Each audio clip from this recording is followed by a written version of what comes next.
think the main response to the Naked Anabaptist so far has been one of surprise at the level of interest in North America.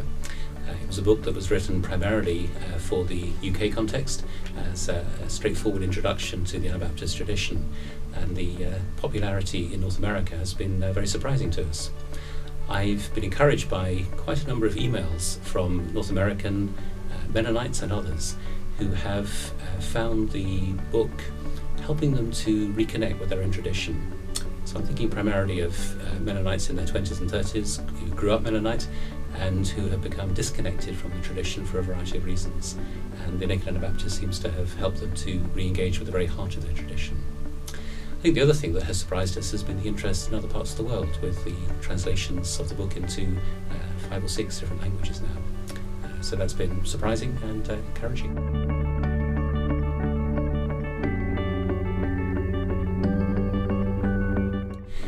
I have used the language of post-Christendom not to claim that Christendom is dead, but that it is dying. I use the language of post-Christendom to describe a transitional phase rather than a whole new culture that's emerging.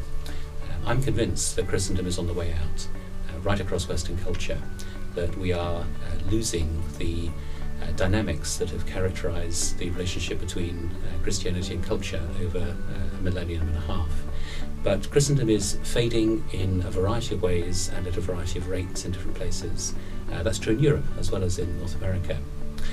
The United States is, I think, at the moment an exception to the trend, but I'm not sure it will be for much longer. There is considerable debate about that, with some people suggesting that the US might be a long-term exception, that it will not go the same way as other parts of Western culture. Others, particularly those I think working in the cities, are suggesting that many of the trends are the same in the US as they are already in Europe. Perhaps the US is a generation behind, but heading in the same direction. Christendom has a capacity to reinvent itself, and so the language of neo-Christendom that is being used by some makes some sort of sense, but I'm not at all convinced that Christendom will survive in any of the various forms that it's been taking. I think we're heading into post-Christendom.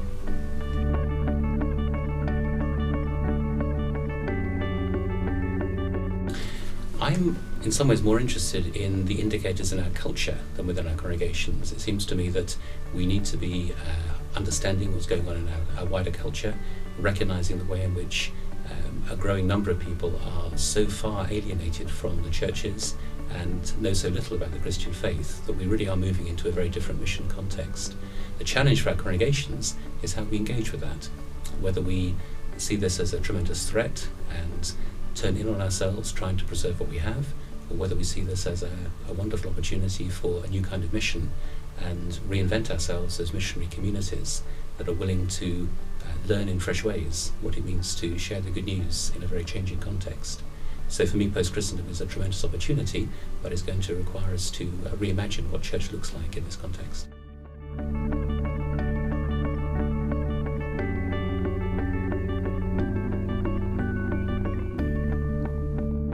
Well, I think we have a legacy of institutional maintenance from the Christendom era. Many congregations have been used to thinking of mission as simply attracting people into church buildings, into church programs.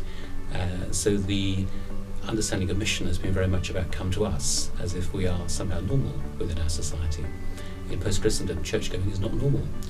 There is no particular reason why people should come into our church buildings or be interested in our programs.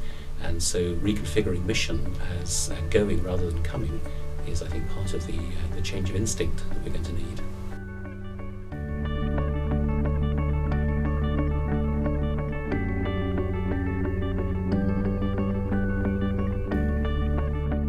I think I'd want to differentiate between denominations and denominationalism. In a post-Christendom environment where we are a minority, the differentiation into different tribes and denominations somehow at loggerheads with each other or doing things differently probably has little justification. I don't think we're going to see the demise of denominations anytime soon, but if we could see ourselves as tribes within a single nation, cooperating together, partnering together, that might be very helpful. We are, I think, moving into a post-denominational phase in the sense that many younger Christians have little or no allegiance to a particular denomination. They may be very loyal to a congregation, but they don't particularly mind what brand or what label that congregation has. But I do think that denominations, if they can rebrand themselves as missionary movements, have a significant future.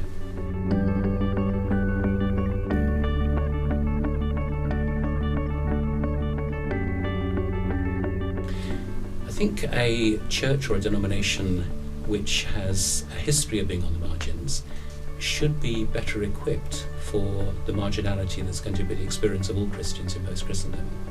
I think there is less to adjust to. I think the struggle of moving from majority status to minority status is avoided, or at least is different. So fewer pretensions, less of a sense that we need to be involved in everything, doing everything. There is the prospect of making careful choices about what we're involved in and what we're not involved in, without the old imperial sense that somehow we need to dominate the whole of society and be involved in absolutely everything. I think marginality does offer a better perspective for our engagement with post-Christendom.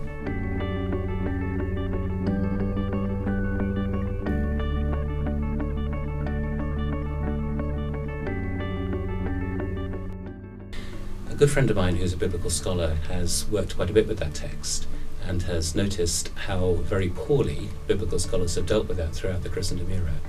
This verse does not make any kind of sense in a Christendom context, where Christians, far from being persecuted, were often persecutors.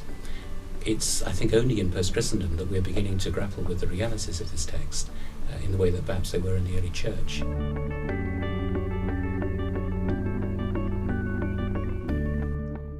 The difference between marginality and persecution, though, is something that I would want to emphasise pretty strongly.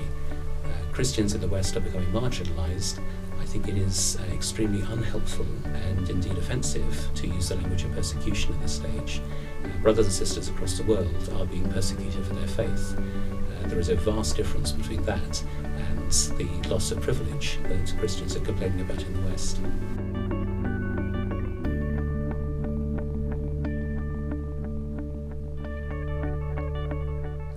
One of the convictions that I find within the Anabaptist tradition is that a church is a participative community rather than a place for entertainment or for consumption.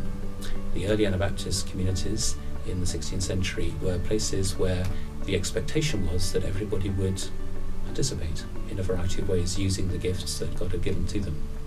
And as I read the history of many movements, many renewal movements in church history, 1 Corinthians 14 seems to be a key passage. It's a passage that talks about a community where many different voices are heard, many different gifts are shared with the community. That's what I mean by a multi-voice church, and I am convinced that in a post-Christendom world where we will have increasing bivocational ministry, reducing resources, we need to move towards a more multi-voice understanding of church. I believe it's a healthier form of church. I believe it's a more biblical form of church. I think it's essential also if we're going to become missionary communities.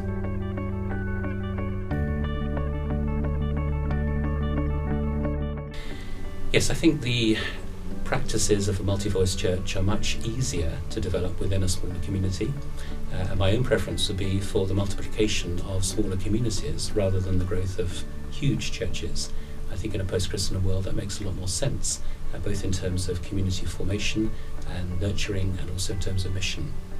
But I do hear of much larger churches that are drawn towards a multi-voice way of operating and are experimenting with ways of developing practices within their own communities. I think it's much harder work.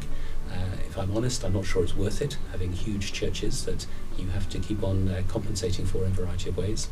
But I'm encouraged that some larger churches are also moving in this direction.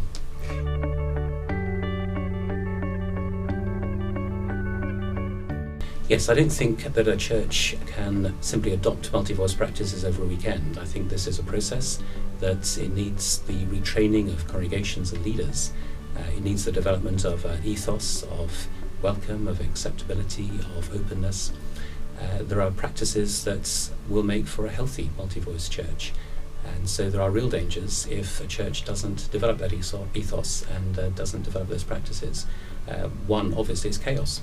Many voices can be a cacophony rather than an orchestra.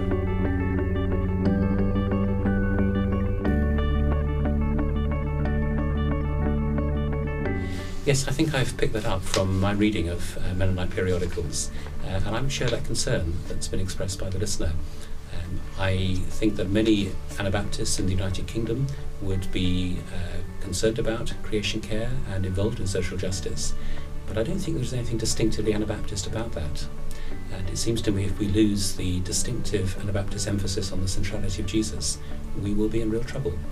So I think we need to see creation care and social justice as part of a much broader understanding of mission with Jesus at the centre.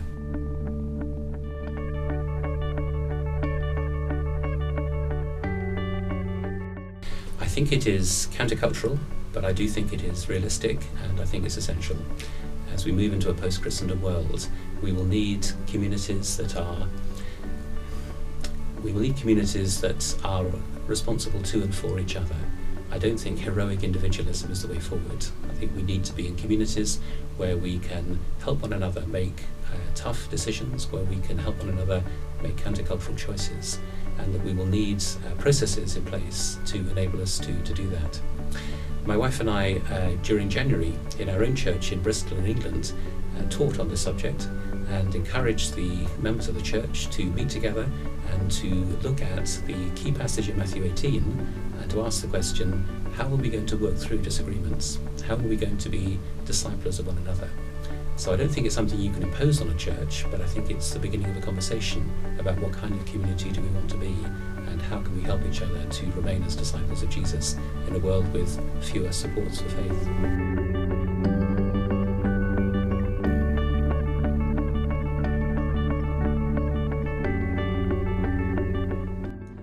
The Anabaptist network in the UK is a network which is run by volunteers, has no office, no overheads.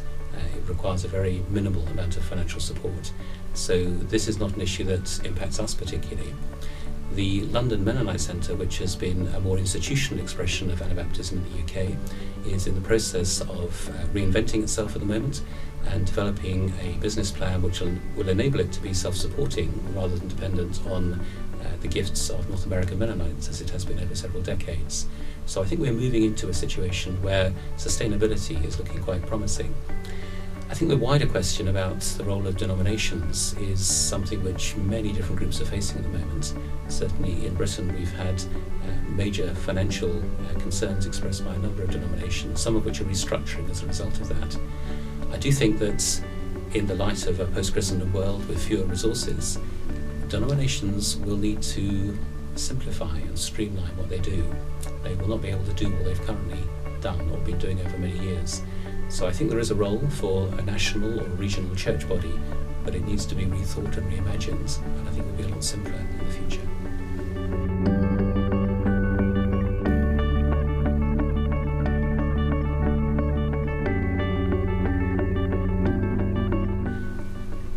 We have Anabaptists in all the major denominations in the UK.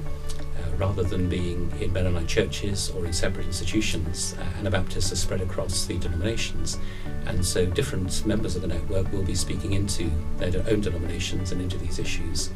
The Anabaptist network itself is a very small and somewhat insignificant organisation in national terms, and so any voice that we have will be a very small voice and won't necessarily be heard. But we do attempt from time to time to engage in some of these conversations. So, for example, on the issue of women bishops, which has been a problem for the Anglican Church in recent days, our main contribution would not primarily be to affirm the role of women, but to disaffirm the role of bishops and the hierarchical structures of the Church. And so quite often on these issues we're looking to be provocative and to explore other ways of looking at the issue rather than simply taking sides.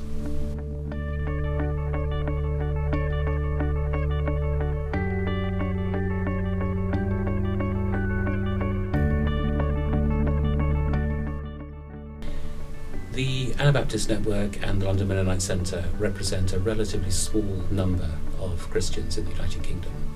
I think we have more influence than our numerical strength warrants.